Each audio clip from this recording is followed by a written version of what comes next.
ఆలోచించిన చట్టంలో ఉన్న పరిస్థితుల్ని ఈ ఆంధ్రప్రదేశ్ ఎప్పుడు చూడలేదు. ఇట్లాంటివి ఈరోజు ఎలక్షన్ చాలా దగ్గర పడుతుంది కాబట్టి మాకు పైనుంచి ఒక ఇన్స్ట్రక్షన్ వచ్చింది. అందరం కూడా ఈ ల్యాండ్ టైటిల్ యాక్ట్ అని వచ్చింది కదా, భూ యాజమాన్య హక్కు, దాని గురించి తహసీల్దార్ దగ్గర అందరూ ఉత్తరాలు ఇవ్వమని చెప్పాం.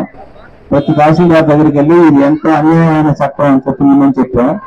అయితే ఎంపీ అభ్యర్థి, ఎమ్మెల్యే అభ్యర్థి కూడా ఏదో ఒక మీటింగ్ లో ఈ విషయం గురించి పాల్గొని చెప్పాలి అని చెప్పారు మాకు. అయితే నేను పొద్దున జీడింగ్ వెళ్ళే నియోజకవర్గంలో వెళ్ళాం కానీ మాకు ఇట్లా మీటింగ్ పెట్టి చెప్పే అవకాశం లేదు, వాళ్ళు అట్లా వెళ్ళిపోయారు. సో ఈ మీటింగ్ అవకాశంగా తీసుకొని దాని గురించి 2 మాటలు చెప్తాను. మేము పైకి చెప్పిన మీకు చెప్పినట్టు తెలుస్తుంది, పైకి కూడా మేము రిపోర్ట్ చేస్తాం, అయిపోయింది మీకు చెప్పేసాం ఈ విషయం అని. సో మీ అందరికీ తెలుసు, మనందరం స్త్రీలు కూడా చాలా ఎక్కువ మంది కనపడుతున్నారు. మీ అందరికీ ఆస్తి హక్కు ఇచ్చింది ఎవరన్నా? మనకి ఆస్తి హక్కు లేదు. స్త్రీలకి ఆస్తి హక్కు అనేది ఉన్న వాటిల్లో వీళ్ళు కూడా అనుభవించాలి, వీళ్ళు ఎందుకు ఆస్తి హక్కు లేకుండా ఉన్నారని చెప్పి ఊహించి ఊరికే మగాళ్ళు అనుభవిస్తున్నారు, ఆడపిల్లలు కూడా అనుభవించాలి దీన్ని అని చెప్పి ఆస్తి హక్కు కల్పించారు. అయితే మనకున్న ఈ ఆస్తి హక్కు ఎంతమంది ఉపయోగించుకుంటున్నారో తెలియదు కానీ కొంతమంది అయితే ఉపయోగించుకుంటున్నారు. మనకు కూడా ఈ భూ యాజమాన్య హక్కు అనేది మనం అందరం అనుభవిస్తా ఉన్నాం. ఇప్పుడు మనకున్న ఇల్లు అన్ని రిజిస్ట్రేషన్ చేసుకున్నాం. తండ్రి లేకపోతే నాన్న, నా తాత కట్టుకుంటారు ఇవన్నీ, లేకపోతే మనం కూడా కట్టుకొని ఉంటాం. మన పిల్లలకి మన వాళ్ళకి ఇవ్వాలి ఇళ్ళు కానీ, పొలాలు కానీ, స్థలాలు కానీ. అయితే జగన్మోహన్ రెడ్డి గారి ఇచ్చిన భూ యాజమాన్య హక్కులో అప్పటి నుంచి 100 సంవత్సరాల నుంచి 150 సంవత్సరాల నుంచి అంతా తీసేసి ఇప్పుడు మీ హక్కును నిర్ణయిస్తాను అని అంటున్నాడు. అంటే మన యాజమాన్య హక్కుని, మన ఇంటి మీద హక్కుని ఇప్పుడు నిర్ణయిస్తాడట.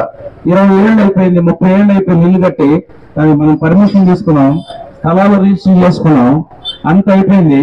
మీ యాజమాన్య హక్కు ఇప్పుడు నిర్ణయిస్తానంటున్నాడు. అది ఎంతవరకు సభాగా మీరు ఆలోచించండి. దీనివల్ల చాలా నష్టాలు ఉన్నాయి. అలాగే మనకి ఇంట్లో ఉన్న మన ఇళ్ళల్లో ఉన్నాయి కదా, ఆ రిజిస్ట్రేషన్ పత్రాలు ఇప్పుడు ఏదైతే కొత్త చట్టంలో వచ్చిందో మన ప్రమేయం లేకుండా డిజిటల్ గా వేరే పేరు మీదకి మార్చుకునే అవకాశాన్ని తహసీల్దార్ గారికి ఇస్తున్నారు. అంటే మనం ఇంతకుముందు ఏదైనా అమ్మితే సంతకం పెట్టాలి, ఈ సంతకాలు ఏ ఒక్కలా ఆయన ఒకటి మార్పిచ్చేస్తాడు. మీ అందరికీ తెలిసి ఈ మధ్య ఇక్కడ మిట్టపల్లి మండలంలో గతంలో ల్యాండ్ 1 ఎకర్ ల్యాండ్ 3 ఎకరాలు ఉన్నాయనికి 1 ఎకర్ ల్యాండ్ ని ఇట్లాగే ఆయన ప్రమేయం లేకుండా, ఆయన సంతకం ఏళ్ళు మొదలు లేకుండా వేరే వాళ్ళకి రిజిస్టర్ అయిపోయింది. ఆయన వెళ్ళి అమ్మడానికి వెళ్తే ఇది లేదయ్యా, ఈ ల్యాండ్ వేరే వాళ్ళకి రిజిస్టర్ అయిందా అని చెప్పారు. ఇది ఎట్లా సాధ్యం? ఇది మా నాన్న నుంచి, మా అమ్మ నుంచి వారసత్వం వచ్చింది, మా తాత నుంచి వచ్చింది, నా ప్రమేయం లేకుండా మీరు ఎట్లా అమ్ముతారని అడిగితే ఎవరు సమాధానం చెప్పలేదు, అని పేరు మీద వెళ్ళిపోయింది. తహసీల్దార్ సమాధానం చెప్పలేదు, ఆర్డీఓ సమాధానం చెప్పలేదు, అట్లాగే పోలీస్ డిపార్ట్మెంట్ కానీ, కలెక్టర్ కానీ ఎవరు సమాధానం చెప్పలేదు.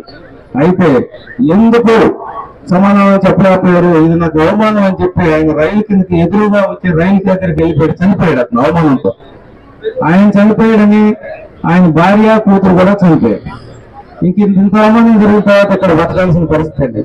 ఇదే పరిస్థితి మన ఇంటికి కానీ, మన ఆస్తికి కానీ, లేకపోతే మన స్థలానికి కానీ వస్తే మనకి ఇష్టమా? మనం చనిపోవడానికి సిద్ధం అయిపోయానా? మన గౌరవం పోగొట్టుకోవడానికి లేదు. కాబట్టి ఇట్లాంటి చట్టాన్ని మనం వ్యతిరేకిద్దాం.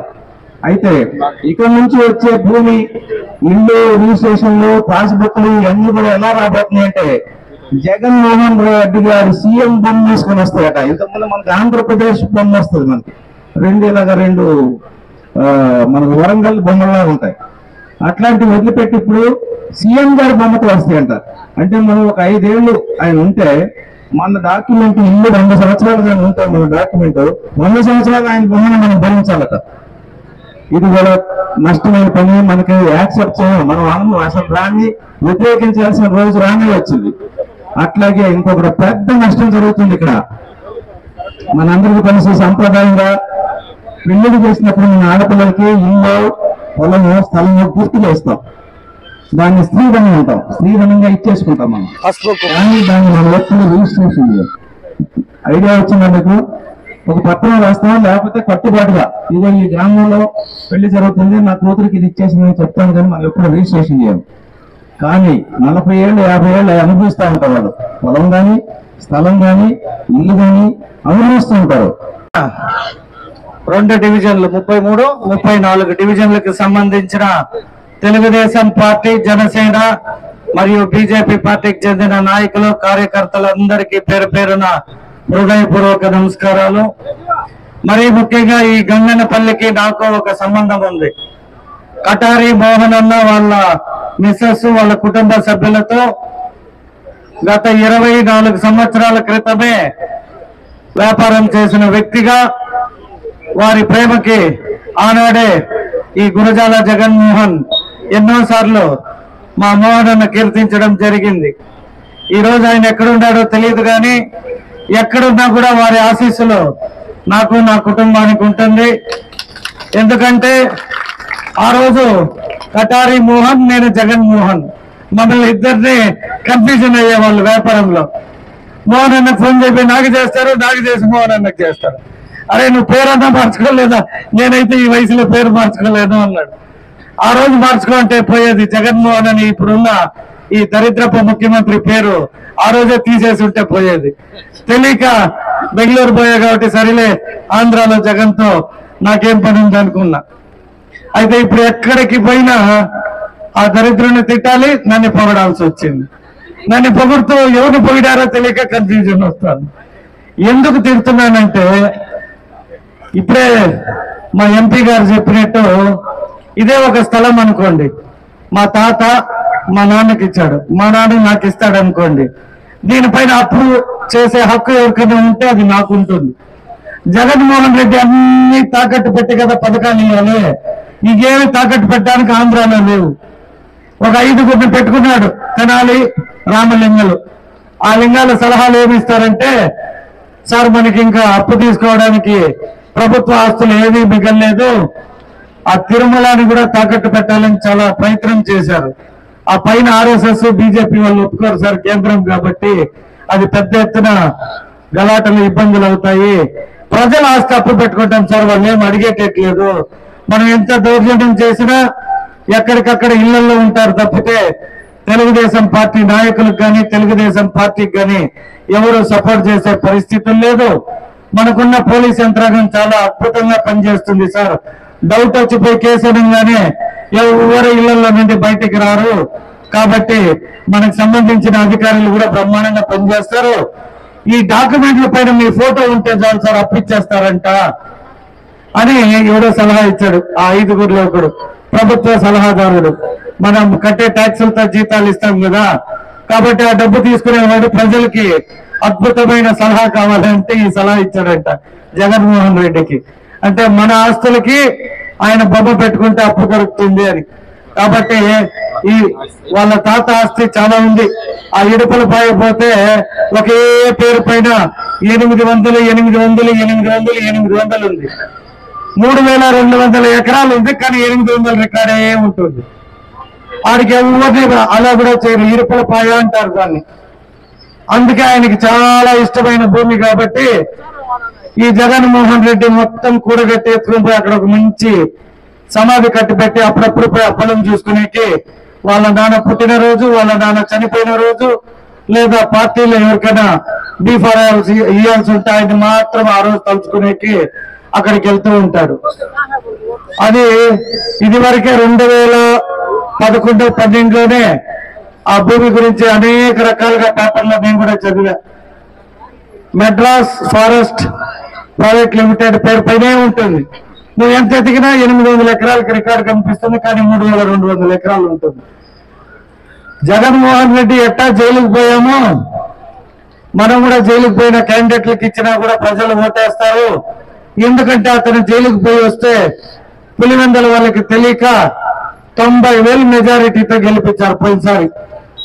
అప్పుడు వైఎస్ఆర్ పార్టీ నాయకులకి అందరికీ ఒక ఆనందము, మా అధ్యక్షుడే జైలుకు పోయి వస్తే 90,000 మద్దతు పలికిన ఈ ప్రజలు మేము కూడా జైలుకు పోయి వస్తే మాకు కూడా మద్దతు తెలుపుతారు, కాబట్టి మాకు బీఫారాలు ఏంటి అని మొత్తమే జైలుకు పోయిన వాళ్ళు క్యూ పెట్టారు.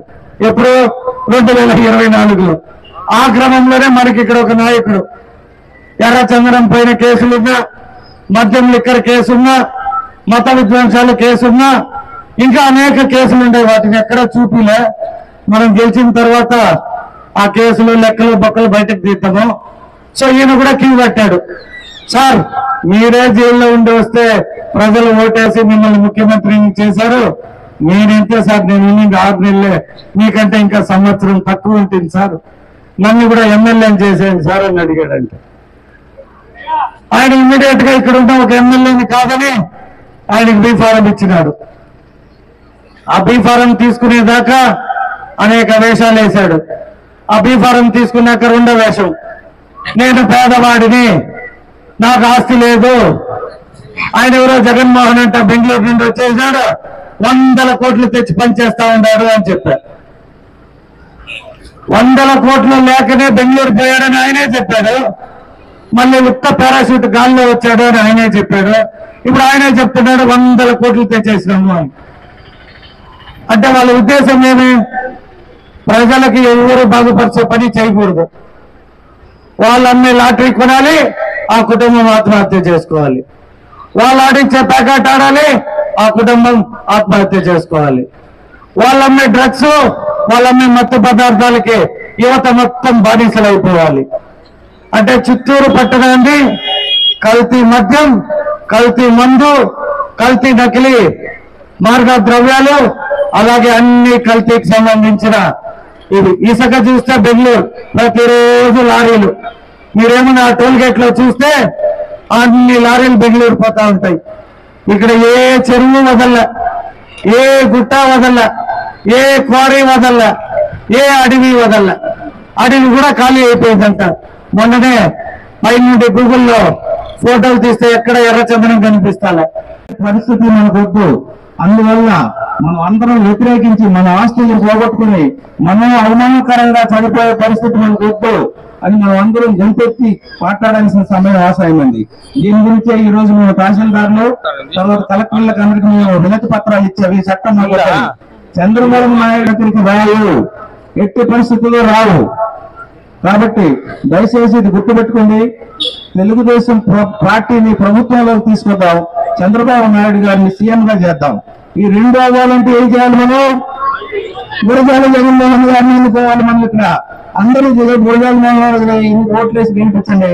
అలాగే చట్టసభల్లో, లోక్సభలో మాట్లాడి మనకు కావాల్సిన ఫండ్స్ తేటానికి కానీ, మున్సిపల్ ఫండ్స్ తేటానికి కానీ, మనకు కావాల్సిన డ్రైనేజ్ ఫెసిలిటీస్ తీసుకురావడానికి కానీ, లేకపోతే భూ యాజమాన్య చట్టాన్ని రద్దు చేయడానికి కానీ ఏమైనా మేము చర్చించాలంటే ప్రసాద్ రావుకి కూడా ఓటు వేయండి. నేను లోక్సభలోకి వెళ్ళి మీ అందరి గురించి, మీ యొక్క ప్రతి విషయాన్ని గురించి చర్చించి విధి విధానాల్లో దాన్ని ఇంక్లూడ్ చేసి మనకు రావాల్సినవన్నీ తీసుకొని వస్తాను. అలాగే మీ అందరికీ తెలుసు, మన విద్యార్థులు మీ పిల్లలే చదువుకుంటున్నారు, బీటెక్ చేశారు, పాలిటెక్నిక్ అయిపోయింది, డిగ్రీలు అయిపోయింది. గత 5 ఏళ్లుగా ఉద్యోగాలు అందరికీ లేవు, నిరుద్యోగులుగా ఉంటున్నారు. నిరుద్యోగులుగా ఉన్న పిల్లలు బాగున్నారా పాపం? వాళ్ళు మిమ్మల్ని వచ్చి డబ్బులు అడగలేక యుక్త వయసు వచ్చేసింది, ఇప్పుడు తల్లిదండ్రులు ఆధారపడటం బాధపడుతున్నారు వాళ్ళు. అట్లనే ఉద్యోగం దొరకట్లేదు. గత 5 ఏళ్లుగా ఒక్క ఉద్యోగం కూడా రాలేదు. గవర్నమెంట్ లో కానీ ప్రైవేట్ గా కానీ ఉద్యోగాలు కల్పన లేదు. ఎందుకు లేదో మీకు అర్థమవుతుందా? ఈ ప్రభుత్వం ఏ మాత్రం నమ్మకం కలిగించట్లేదు. ఎవరైనా పెట్టుబడి తీసుకొని రావాలంటే అతని మీద నమ్మకం ఉండాలి. ఏం నమ్మకం? ఈయన ఏం చేస్తున్నాడు? పరిపాలన బాగా చేస్తున్నాడా? ఆర్థిక పరిస్థితి బాగుందా? ఇంకేమైనా బాగా చేస్తున్నాడా? ఏమీ లేదు. అశాంతి, అసమర్థత, చేతగాని పని తప్పితే ఏం కనపట్లేదు. అందుకని ఎవరు పెట్టుబడిదారులు రావట్లేదు, పరిశ్రమలు రావట్లేదు. దానివల్ల యాజ్ అ రిజల్ట్ మనకి ఏమవుతుందంటే మన పిల్లల్ని నిరుద్యోగులుగా బతుకుతున్నారు. ఇంతలో ఊరుకుంటారో వాళ్ళ ఆవేశాన్ని వాడుకోవడానికి మద్యపానం అలవాటు చేస్తున్నారు. ఎక్కడ పడితే అక్కడ అవైలబుల్ మద్యపానం, ఎక్కడ పడితే అక్కడ గంజాయి అవైలబుల్. ఎక్కువ వయసులో ఉన్న వాళ్ళు ఏం చేస్తారు? ఉద్యోగం రావట్లేదు, తల్లిదండ్రులతో ఇబ్బంది పడలేకపోతున్నారు, వీటికి అలవాటు పడుతున్నారు. దయచేసి మన పిల్లల్ని మనం పాడు చేసుకోవద్దు. మన పిల్లల్ని మనం రైట్ మార్గంలో పెంచుకోవడం. వాళ్ళు ఫ్యూచర్, ఈ దేశానికి భవిష్యత్తు కల్పించిన వాళ్ళు, ఈ రాష్ట్రానికి భవిష్యత్తు వాళ్ళు. వాళ్ళని కానీ మనం చెడగొట్టుకుంటే దేశం మొత్తం పాడైపోతుంది. కాబట్టి దయచేసి ఇంకా నాకు 4-5 విషయాలు మాట్లాడాలని ఉంది, కానీ ఇది మా సమయం కాదు. ఈ 2 విషయాలతో ముగిస్తున్నాను. మద్యపానం గురించి మీకు డీటెయిల్ గా చెప్పాలనుకుంటున్నాను. అతను చేసిన స్పూరియస్ లిక్కర్ అంటారు. మామూలుగా విస్కీలు కానీ ఏదైనా తయారు చేస్తే దాన్ని సహజ సిద్ధమైన బార్లీ లేకపోతే బోధనలు లేకపోతే పునాసిస్ వచ్చిన స్పిరిట్ ఉంటుందమ్మా, నా సహజ సిద్ధం ఉంటాయి. వాటితో కానీ తయారు చేసిన మద్యం అయితే మన మగవాళ్ళకి కిడ్నీ లివరు ఇట్లాంటి సమస్యలు రానే రావు. 60-70 ఏళ్ళ దాకా సమస్య రాదు. కానీ ఈ ప్రభుత్వం వచ్చిన తర్వాత అవన్నీ మానేశారు. కెమికల్స్ తో చేస్తున్నారు. ఈ కెమికల్ తో చేసిన దాన్ని మనం ఏదో సాయంత్రం అంతా అలవాటు బండాలు తాగుతుంటే కిడ్నీ లివర్లు పాడవుతుంది. ఇప్పటికే 30,000 మంది రాష్ట్రంలో చనిపోయారు. 30 లక్షల మంది ట్రీట్మెంట్ తీసుకుంటున్నారు. ఇప్పుడు మీకు ఏమైనా అర్థమవుతుందా? మన భర్తలు, మన పిల్లలు, మనకు సంబంధించిన మనవాళ్ళు పాడైపోతున్నారు. ఎందుకంటే 2019 నుంచే కిడ్నీ లివర్ వ్యాధులు వస్తాయి. అంతకుముందు రాలేదు మనకి. కోవిడ్ లాగా 21-22 రాలేదు కదా. ఎందుకు వస్తున్నాయి మీరు ఆలోచించారా? ఇదే పరిస్థితి. దయచేసి ఇట్లాంటి ప్రభుత్వాన్ని, ఇట్లాంటి అరాచక ప్రభుత్వాన్ని, ఇట్లాంటి అసమర్థ ప్రభుత్వాన్ని మనం బయటకు పంపించేసి తెలుగుదేశం పార్టీ ఏర్పరచబోయే సమర్థమైన పాలన చేసే తెలుగుదేశం పార్టీని ప్రభుత్వాన్ని తీసుకొద్దాం. చంద్రబాబు నాయుడు గారు సీఎం చేద్దాం. అవి 2 తప్పితే 4వ రోజు మీకేం కనపడకూడదు. ఏది తలుచుకున్నా సరే తెలుగుదేశం పార్టీ, ఏది తలుచుకున్నా సరే సీఎం చంద్రబాబు నాయుడు గారుగా కనపడాలి. దయచేసి ఇవన్నీ అర్థం చేసుకొని మనం ఒక్కడమే కాదు, ఇక్కడ ఉన్న వాళ్ళందరూ తెలుగుదేశం పార్టీ మెంబర్లాగా కనపడతారు. నేను మాట్లాడకపోయినా తెలుగుదేశం వేస్తారు. కానీ మీరు చేయాల్సింది ఏంటంటే పక్కన వైసీపీ వాళ్ళు అర్థం చేసుకోలేకపోతున్నారు ఈ విషయాన్ని. మీరు మీ స్నేహితులు, మీ బంధువులు, లేకపోతే మీ పక్కింటి వాళ్ళని ఈ విషయాలన్నీ చెప్పి ఈ కాంగ్రెస్ ప్రభుత్వం మనల్ని వైఎస్ఆర్ కాంగ్రెస్ ప్రభుత్వం అన్యాయం చేస్తుంది, వాళ్ళ దగ్గర నుంచి ఓటు వేయించండి. మీరు ఎలాగో వేస్తారు, వాళ్ళ దగ్గర నుంచి కూడా మార్చి ఓట్లు వేపిస్తారని ఆశిస్తున్నాము. ఈ అవకాశం వచ్చిన మీ అందరికీ మరొకసారి కృతజ్ఞత చెప్తున్నాను. జై తెలుగుదేశం, జై జనసేన, జై BJP. Thank you very much. ఎంతసేపు ఉంటుంది? సంపాదించాలి అని ఏమన్నా ఆశించుంటే వీళ్ళు ఎవ్వరూ రాజకీయ నాయకులే కాదు. ఎందుకంటే ఆయన మంచి పని చేయాలని హెరిటేజ్ పాల డైరీ పాల లాంటి వ్యక్తి పొద్దునే నిద్రలేసి మంచి నీళ్ళన్నా తాగుతాం, లేదు స్వచ్ఛమైన ఆవు పాలన్నా తాగుతాం. ఆయనకు తెలియదు మోసాలు కాబట్టి హెరిటేజ్ డైరీ పెట్టుకొని స్వచ్ఛమైన పాలు నమ్ముకుంటున్నాడు. అంటే వాళ్ళ కుటుంబ సభ్యులు, మా ఎంపీ గారు కావచ్చు, నేను కావచ్చు, లేదా మా పార్టీకి సంబంధించిన ఏ నాయకుడిని ఎత్తుకున్నా రాజకీయ వేధింపుల కేసులు ఉండొచ్చు. ఎడన్నా ధర్నా చేస్తే ఆ హేమలత పైన కేసు పెట్టరా, రేపొద్దున భయం భక్తితో ఉంటుంది. లేదా ఆయన పైన పెట్టరా, ఎమ్మెల్సీ గారు ఎక్కువ మాట్లాడుతూ ఉంటారు, ఆయన పైన పెట్టాలరా, ఆయన హింసించాలరా, ఆయన మాట్లాడకూడదు. అంటే ఇలాంటివన్నీ వాళ్ళు ట్రైనప్ అయిపోయారు. ఎందుకంటే వాళ్ళ పార్టీ నాయకులు మొత్తం చోర్ గజదొంగలు. ఆయన 1.5 సంవత్సరం జైలుకు పోయాడు, లక్షల కోట్లు తిని. ఈయన ఎర్రచందనం, కల్తీ మందు అనేక కేసుల్లో జైలుకు పోయి వచ్చాడు. తారా కేసు నేనేం పంపిలే, నాకేం ఆయన పైన వ్యక్తిగత కక్షలు లేదు, ఆ మనిషి ఎవరో కూడా నాకు పరిచయం లేదు. ఇంకోటి తెలుగుదేశం పార్టీ కూడా అతని పైన ఏ కేసు పెట్టలే. ఆ కేసులన్నీ పెట్టినవి ఆనాటి కాంగ్రెస్ పార్టీ. ఆ కాంగ్రెస్ పార్టీ ఎందుకు కేసులు పెట్టాయి అంటే ఎర్రచందన ఆనాడు వాటాలు లేదు, కాంగ్రెస్ పార్టీకి ఇతనికి అప్పుడు సత్సంబంధాలు లేవు కాబట్టి కాంగ్రెస్ పార్టీ కేసులు పెట్టినాయి. కాంగ్రెస్ పార్టీ ఇతన్ని 13 కేసులు కాదు 50 కేసులు పెడితే మొన్న కొట్టయిపించుకున్నాడు. మీరందరూ ఎంతగానో ప్రతిరోజు చూసే మీ మేయర్, మాజీ మేయర్ హేమలత గారి పైన అయితే అటెంప్టివ్ మర్డర్ కేసు, గంజాయి కేసు. అంటే ఆవిడని చూస్తే వీళ్ళ లెక్క మర్డర్లు చేసే మనస్తత్వమా, లేదా అమ్మాయి ముఖం చూస్తే అట్లా అనిపించిందా? ఏదో ఒక కేసు పెట్టాలి, లొంగపరచాలి, రాజకీయం చేయనీయకూడదు, ఆడవారి ఇల్లు బయట రాకూడదు. ఎవరైనా వాళ్ళకి సపోర్ట్ చేస్తే వాళ్ళ ఇళ్లలో గంజాయి పెట్టి బెదిరించే కేసులు పెట్టేది. ఈ రోజు వాళ్ళందరికీ ఒక హెచ్చరిక, మీ అందరి పైన 10, 12 సంవత్సరాలు, 15 సంవత్సరాలు కేసున్న వ్యక్తులు మీరు. ఎదుటోడిని ఏ రకంగా డ్యామేజ్ చేయాలి అనేది మీరు ఒక ప్లాన్ ఆఫ్ యాక్షన్ గా పెట్టుకున్నారు. మీకు అది చేత కాదు. ఎందుకంటే మేము ఎక్కడ దొంగతనాలు చేసిన వాళ్ళము కాదు, ఎక్కడ భూకబ్జాలు చేసిన వాళ్ళము కాదు. మొన్ననే నా స్నేహితులు ఒకరు అలా నేను పార్టీ మారాలి అన్నాడు. ఎలా మీరు పార్టీ మారుతారు అని అడిగా. అన్నా మీకు తెలియని చాలా విషయాలు నేరుగా వచ్చి మాట్లాడుతానంటూ నా దగ్గరకు వచ్చి ఒక విషయం చెప్పాడు. సాక్షాత్ నేను వైఎస్ఆర్ పార్టీ లీడరు, నా పైనే కేసులు పెడతానని బెదిరించి నేను అగ్రిమెంట్ లో ఉంటే ఆ భూమిని వేరే వాళ్ళకి రిజిస్టర్ చేసి నువ్వు పార్టీలో ఉంటే ఉండు పోతే పో అన్నాడన్నా. నా మనసు చాలా బాధేసింది. నేను రెడ్డినైనా కూడా పార్టీ మారి నీకు వచ్చి మద్దతు పలకాలని లోకేష్ రెడ్డి వాళ్ళ తండ్రి రామూర్తి రెడ్డి అని ముత్రేవల వాళ్ళని కూడా వదిలిపెట్టలే ఈ నాయకుడు. వాళ్ళందరూ చాలా మనసు బేజారు చేసుకొని తెలుగుదేశం పార్టీలో చేరి నా విజయానికి కృషి చేస్తానన్నారు. మరి మీరు కూడా మీ ఇంటి ఆడపడుచు మా ఇంటి ఆడపడుచైనా హేమలత గారి పైన పెట్టిన కేసులు కావచ్చు, ఆమెని మనోవేదనకి గురి చేసిన అనేక సందర్భాలు కావచ్చు, ఈ చల్లని పూట చెప్తున్నా ఏ ఒక్క వ్యక్తిని వదిలే క్వశ్చనే లేదు. నారా చంద్రబాబు నాయుడు అనే వ్యక్తి మాకు డిసిప్లిన్ నేర్పించాడు, మాకు క్రిమినాలిటీ నేర్పిలే. మేము మంచి అభ్యర్థులను మాకు సీట్ ఇచ్చాడు. మీరందరూ కూడా మా లాంటి వ్యక్తులకి ఓటేసి నాకు మా ఎంపీ గారిని అత్యంత భారీ మెజారిటీతో గెలిపించుకుంటే ఈ చిత్తూరు పట్టణానికి కావాల్సిన అన్ని మౌలిక సదుపాయాలు, మరీ ముఖ్యంగా నీళ్లు. మొన్ననే మేము అడవిపల్లి రిజర్వాయర్కి పోయి ఆ రిజర్వాయర్ ని పరిశీలించి వచ్చాము. నీటి సప్లై అక్కడ నుండి చిత్తూరుకు వచ్చే అవకాశం ఉన్నా గత 5 సంవత్సరాలుగా ఏమీ చేయలేదు. అంటే కక్షపూరిత రాజకీయాలు. ఆ పని పూర్తి చేస్తే ఎక్కడ ఆదికేశులు భార్య సతీమణి సత్యప్రభమ్మ గారికి పేరు, మేయర్ గారికి మంచి పేరు వస్తుందని ఒక కక్షపూరితమైన ఆలోచనలతో ఆ అడవిపల్లి రిజర్వాయర్ పని పూర్తి చేయలే. మరీ ముఖ్యంగా Sathya Sai trust and Srinivasa trust వాటిపైన అనేక త్రాగునీరు ప్లాంట్లు పెట్టుంటే వాటిని మూసేసి ఈ గజదంగ నడి రోడ్లలో ఆయన ఫోటోలు వేసుకొని నేను నీళ్ళు ఇస్తా, 4.5 సంవత్సరం చిత్తూరు ప్రజలకి సేవ చేశా. సేవ కాదు సేవ్ చేశాడు. అది రానున్న రోజుల్లో ఏం సేవ్ చేశాడో నేను చెప్తాను. ఇప్పుడు వచ్చింది రాజకీయం అనేది వచ్చాక ఆయన ఎవరో గురజాల జగన్మోహన్ వచ్చేసి విపరీతంగా ఖర్చు పెడుతున్నాడు. ప్రజలు మనసు ఎక్కడ మారిపోతుందో అని ఆయన త్రాగునీరు ఇస్తానని మున్సిపల్ బోర్డులకి కనెక్షన్, అది కూడా దొంగతనమే.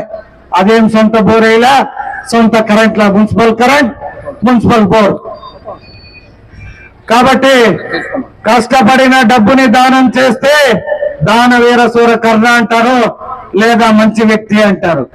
ప్రజల సొత్తు మనకి చెందాల్సిన చెరువులు, గుట్టలు, కొండలు, అడవులు మద్యపానంలో కల్తీలు చేసి ఆర్థికంగా సంపాదించుకున్న వ్యక్తి సేవ చేశాడని చెప్పుకొని ఈనాడు ప్రజల మధ్యకు వచ్చి తిరిగి ప్రజల్ని అయోమయంలో పడేయడానికి రకరకాల మీడియాలు, వేషాలు, వన్ టౌన్ లో పోయి బట్టలు ఇప్పేసి కూర్చొని నేను పేదవాడిని, మీరు ఇలా చేస్తే నేను ఆత్మహత్య చేసుకుంటా. ఏం ప్రజలంతా అమాయకులా?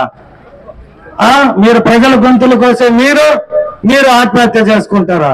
ఖచ్చితంగా ఆత్మహత్య చేసుకునేది ఆ ఫ్యాన్ కి. ఏ ఫ్యాన్ కైతే ఓటేమని అడుగుతున్నారో అదే ఫ్యాన్ కి మీరు ఊరేసుకునే రోజు కూడా వస్తుంది. ఎందుకంటే మీరు చేసిన నేరాలు, ఘోరాలు. ఆ టీవీ 9 లో గమనించారో లేదో, రాత్రి 10 గంటలకు ఒకడు వస్తాడు, నేడే జరిగిన 10 గంటలకు ఒకడు వస్తాడు, నేడే జరిగిన మర్డర్, నేడే జరిగిన కథ అంటాడు. అంటే వాడు చెప్పేకొచ్చేటప్పుడే వాడిని చూస్తే భయపడే విధంగా వస్తాడు. అట్ట మన అభ్యర్థి రోజుకొక వేషం వేస్తాడు. నేను అనుకున్నా అతను చాలా మొండోడు, ధైర్యవంతుడు, రాజకీయాన్ని రాజకీయంగా చేస్తాడు. కాబట్టి రాజకీయాన్ని రాజకీయంగా ఎదుర్కోవాలి అని నేను కూడా రాజకీయానికి వచ్చా. రోజుకొక డ్రామా. ఆయన పైన కేసులు ఉంటాయని నా పైన కేసులు పెట్టేయాలని చూశాడు, నన్ను ఇరికేయాలని చూశాడు, నన్ను రెచ్చగొట్టడానికి చూశాడు. ఇదేమన్నా సినిమాలో యాక్షనా? ఒక విలన్ని పెట్టి యాక్షన్ చేయంటే రెచ్చిపోవడానికి. చేసిన తప్పుల్ని అతను అఫిడవిట్ లో పెట్టాడు కాబట్టి నేను చెప్తున్నా.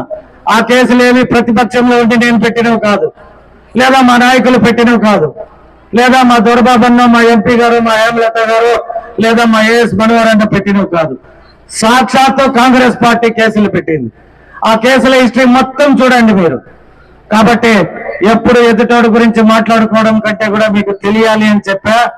ఇప్పుడు ఒకే ఒక 5 నిమిషాల్లో మేమేం చేయబోతాం ప్రజలకు అనేది చెప్పుకొని మీ ఆశీస్సులు పొందడానికి వచ్చాం. కాకపోతే వాళ్ళు ఆడే ఆటలో వాళ్ళకి మేము ఎలాగైనా గుణపాఠం చెప్పాలి కాబట్టి ప్రజలకి ధైర్యం చెప్పడానికి ఇవన్నీ చెప్పా. ప్రతిరోజు బెదిరింపులు, పొద్దున లేవగానే ఫోన్, ఏమయ్యా నిన్నంతా ప్రచారంలో బాగా యాక్టివ్గా ఉండవు, పార్టీ వస్తుంది, మా నాయకుడు గెలుస్తున్నాడు, మేము యాక్టివ్గా ఉంటాం, ఇంకేం చేయాలి, అవునా? అయితే మేము పోయి వచ్చినాం, మళ్ళీ పోయాక మాకేం భయం లేదు అంటే, రాజమండ్రి జైలుకి పోయి వస్తే మళ్ళీ పోతావంటే భయం లేదంటే భయపడడానికి నీ ఓటర్ కాదురా బే, మేము మీ షూటర్ లోడ్ అయిందంటే నీ పరిస్థితి ఏం రా అని చెప్పాడు. కాబట్టి మీ అందరి ఆశీస్సులు ఉండాలి. ఖచ్చితంగా వాళ్ళు ఎక్కడి నుండి వచ్చారో అక్కడికి పంపించే బాధ్యత మా అధినాయకుడిది, నాది, మీ ఆశీర్వాదం ఉంటే. సో మహిళల కోసం నారా చంద్రబాబు నాయుడు గారు 3 గ్యాస్ సిలిండర్లు ఉచితంగా ఒక ఏడాది ఇవ్వడానికి నిర్ణయం తీసుకున్నారు.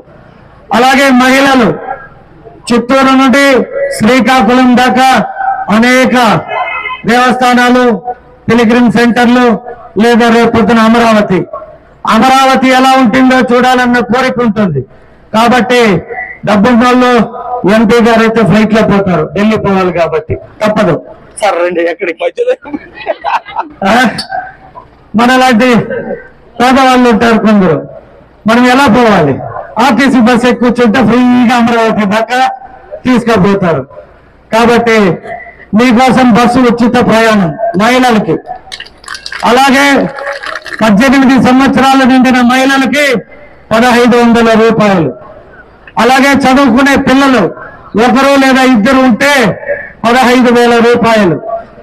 మరి ముఖ్యంగా చదువుకొని ఉద్యోగం లేకపోతే 20 లక్షల ఉద్యోగాలు కల్పన లేదా 3,000 రూపాయలు నిరుద్యోగ భృతి ఇచ్చే కార్యక్రమం. మరి ముఖ్యంగా పెన్షన్ 200 నుండి 2,000 చేసిన ఘనత నారా చంద్రబాబు నాయుడు గారిది. ఆ 2,000 కాస్త 4,000 చేయబోయేది నారా చంద్రబాబు నాయుడు గారి. ఇవన్నిటితో పాటు త్రాగునీరు, నీళ్లు కాదమ్మా త్రాగునీరు అంటే డ్రింకింగ్ వాటర్ ఇచ్చే ఫెసిలిటీ కూడా ప్రతి ఇంటికి తీసుకునే బాధ్యత తెలుగుదేశం పార్టీ తీసుకునింది. కాబట్టి మీ అందరికీ తెలుసో లేదో, సూపర్ 6 అనే కార్యక్రమంలో పెట్టిన అన్ని పథకాలు ఒక కుటుంబానికి వస్తే 6,50,000 నుండి 7 లక్షల రూపాయలు ఒక కుటుంబానికి వస్తుంది. అంటే మీరు వేసే ఒక్క ఓటు విలువ తెలుగుదేశం పార్టీ వాళ్ళకి ఇచ్చే గౌరవం 7 లక్షల రూపాయలు. మరీ ముఖ్యంగా YSR party land act ceiling పెట్టుకుంది, కానీ చంద్రబాబు నాయుడు రైతుల కోసం ప్రతి ఏడాది 20,000 రూపాయలు, అంటే సంవత్సరానికి 20,000, 5 ఏళ్లకి 1,00,000 రూపాయలు. 4,000 పెన్షన్, సంవత్సరానికి 48,000, 5 ఏళ్లకి 2,40,000. అలాగే 3,000 రూపాయలు నిరుద్యోగ భృతి అంటే 36,000 ఇంటూ 5 ఏళ్ళు 1,65,000.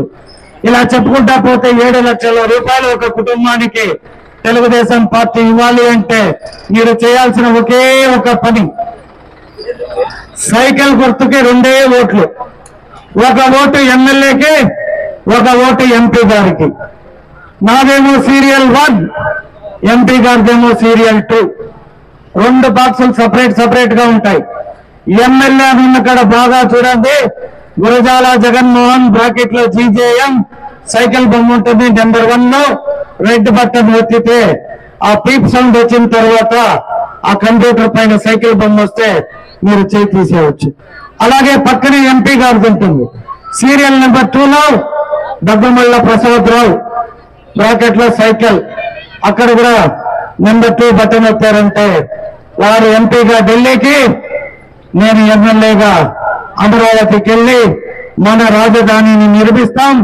మనం మన చిత్తూరు నియోజకవర్గాన్ని స్మార్ట్ టౌన్ గా అభివృద్ధి చేసుకుని అందరూ సుఖ సంతోషాలతో, ముందుగా చెప్పాలంటే సురక్షితమైన చిత్తూరుని తయారు చేసుకోవాలి. గుట్కా మట్కా మార్గ ద్రవ్యాలు లాటరీ ప్యాకెట్ పోతే అందరూ ప్రజలు సురక్షితంగా ఉంటారు.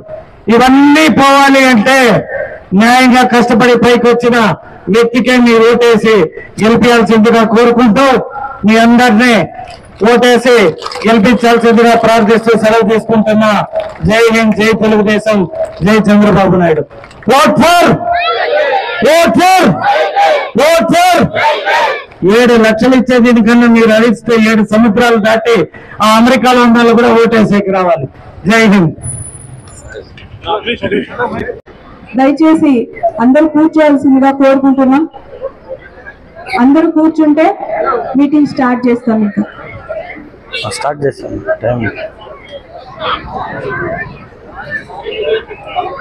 ఇక్కడికి ఇర్జాల జగన్మోహన్ గారికి, మన ఎక్స్ఎమ్మెల్సీ గర్భాభంగ గారికి, ఇంకా జనసేన నాయకులకి, బీజేపీ నాయకులకి, ముఖ్యంగా మా 33, 34 వార్డుల కుటుంబ సభ్యులందరికీ పేరు పేరున నా హృదయపూర్వక నమస్కారాలు.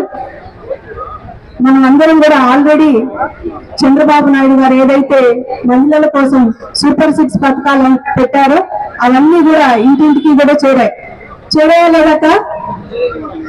సూపర్ 6 పథకాలన్నీ చెప్పారా? ఇంటింటికి పాంప్లెట్ ఇచ్చారా?